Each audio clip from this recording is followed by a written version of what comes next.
I'm Ben with the BTC Sessions, and this is your Bullish Bit, brought to you by CryptoCloaks.com, your one-stop shop for custom 3D printed Bitcoin merch. You can head to CryptoCloaks.com right now and use code BTC Sessions for 5% off.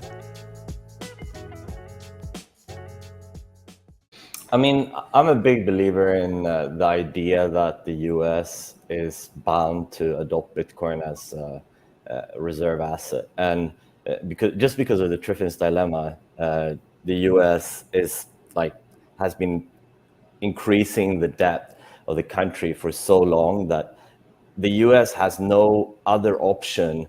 It could hand over the reserve currency status to China or a basket of currencies, the SDR, or they could hand over to Bitcoin and pretend in the meantime, oh, Bitcoin is bad, do some marketing, make everybody think that US is kind of like Bitcoin skeptic, and under the radar, just integrate the whole banking system, make Grayscale keep their Bitcoin, MicroStrategy, build up.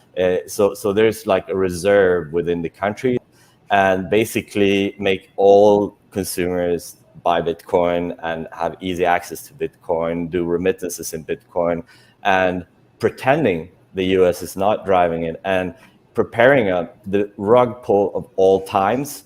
While China and the EU is like, oh, we're going to do a SDR together with Bank of International Settlements, and later, ta-da, Bitcoin, and everybody else is fucked.